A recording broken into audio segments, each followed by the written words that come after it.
Hola a todos y a todas, muy bienvenidos a Predicaciones Cristianas Evangélicas. En esta ocasión veremos la temática ¿Es Dios el ser más castigador de la historia? ¿Qué dice la Escritura?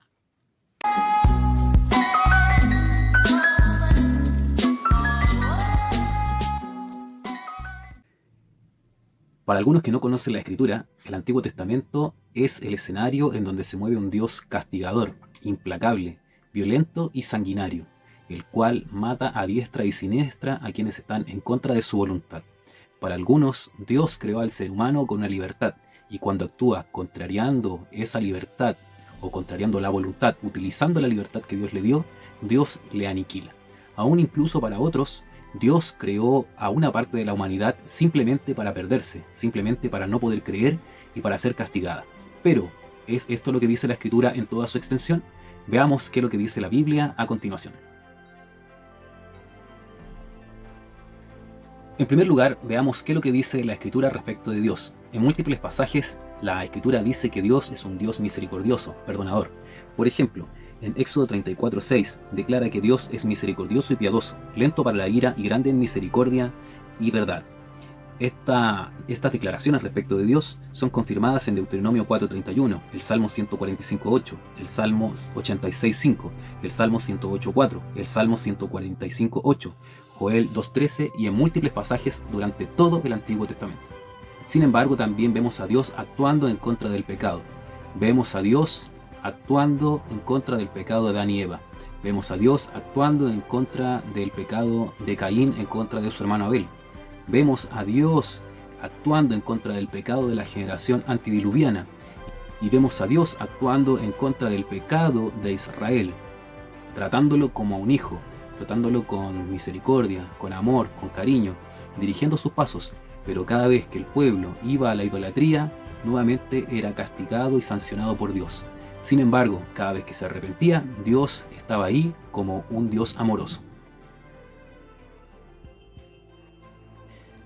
Hay muchos que señalan que el Dios del Antiguo Testamento y el Dios del Nuevo Testamento son distintos. Y la respuesta a esta pregunta, ¿es distinto el Dios del Nuevo y del Antiguo Testamento? Es no.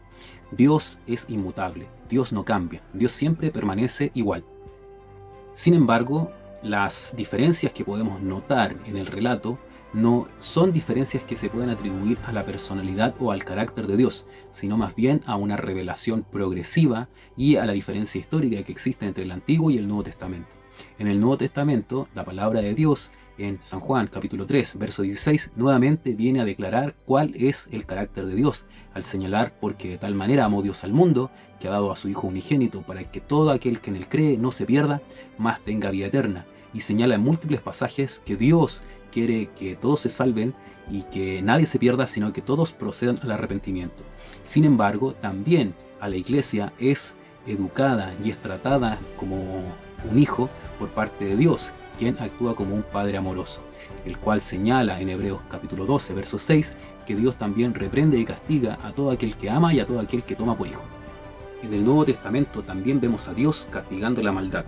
En Romanos capítulo 1, verso 18 dice, porque la ira de Dios se revela desde el cielo contra toda impiedad e injusticia de los hombres que detienen con injusticia la verdad. ¿Es por tanto el Dios del Antiguo Testamento distinto al Dios del Nuevo Testamento? Como ya hemos dicho, la respuesta es no. ¿Es Dios un ser castigador? La respuesta es no. Cuando vemos a Dios actuando en el Antiguo Testamento en contra del pecado de Adán y de Eva, lo vemos casi de manera inmediata, dando una profecía maravillosa y una esperanza de salvación al señalar que vendría el Mesías, que vencería la obra del diablo y vencería el pecado.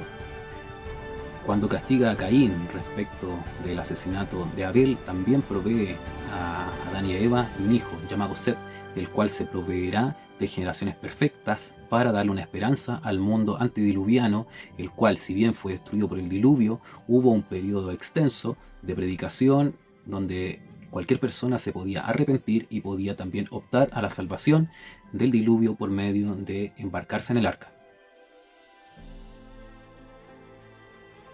En cuanto a la revelación progresiva, también podemos decir que Dios le enseña muchas cosas al ser humano a través de la promulgación de la ley. En primer lugar, le da un marco de referencia respecto de lo que es bueno y lo que es malo. También, a través de la promulgación de la ley, el ser humano puede darse cuenta que es malo ante ella y que no puede cumplirla con sus propias fuerzas. También la promulgación de la ley le enseña al ser humano que no hay redención de pecados si no es a través de un sacrificio vicario o un sacrificio sustituto. Y también la ley le enseña al ser humano que estas cosas no pueden ser cumplidas humanamente, sino que se necesita algo especial, se necesita de la ayuda de Dios. Si bien vemos a Dios castigando el pecado y castigando la maldad, esto es propio de una naturaleza santa. Un Dios malo, obviamente que va a ser un Dios injusto y que va a tender a no castigar el pecado. En cambio, la naturaleza santa, justa y buena de Dios señalan y prescriben que Él deba castigar el pecado y deba castigar la maldad. Sin embargo, en todos los momentos vemos que Dios actúa de manera misericordiosa, de manera amante, proveyendo para el ser humano la salvación por intermedio de nuestro Señor y Salvador Jesucristo. Al intentar ser justificados, es decir, ser declarados justos ante Dios por intermedio de nuestras propias fuerzas a través del cumplimiento de la ley, el ser humano cae en cuenta que no puede cumplir la ley por sus propios medios, que no puede ser salvo a través de las obras buenas o de justicia, sino que solamente se puede ser salvo a través de un cambio de naturaleza. Y este cambio de naturaleza es operado a través de la muerte y la resurrección de nuestro Señor Jesucristo. Al consumarse la muerte y la resurrección de Cristo, el propio Señor Jesucristo dice: consumado es, y a partir de ese momento Él deja a la iglesia el Espíritu Santo, es decir, el Consolador, pero el cual también no solamente consuela a la iglesia, no solamente la acompaña, sino que también la palabra del Señor dice clara y categóricamente que es el Espíritu Santo el que convence de justicia, de pecado y de juicio, el cual también puede llevarnos a que en nosotros nazca y crezca el fruto del Espíritu, el cual también nos puede alentar a perseverar en el camino. Pero esto no es por medio nuestro. Nadie puede ser salvo por sus propios méritos o por sus propias obras, sino que toda la obra de la salvación es de Dios. Por lo tanto, al castigar el pecado, al castigar la maldad en el Antiguo Testamento y también en el Nuevo Testamento, Dios va demostrando características de su propia personalidad y de su carácter, pero también se va cumpliendo que es un Dios amoroso, el cual otorga la posibilidad de salvación a todos aquellos que le busquen y que crean en Él. La palabra es clara y es categórica, que Él le dará el Espíritu Santo a quien se lo pida.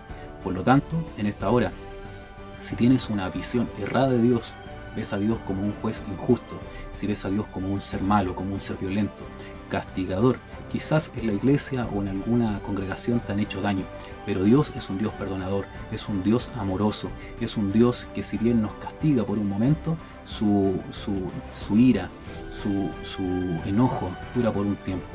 Más si nosotros nos arrepentimos y volvemos a Él, Dios nos perdona y sigue su amor para con nosotros. Si esta palabra ha sido de bendición para tu vida, considera suscribirte a nuestro canal, deja un like, algún comentario y también comparte para que la palabra del Señor sea de bendición para otras personas. Que el Señor te bendiga y para el Señor honra, gloria desde ahora y para siempre.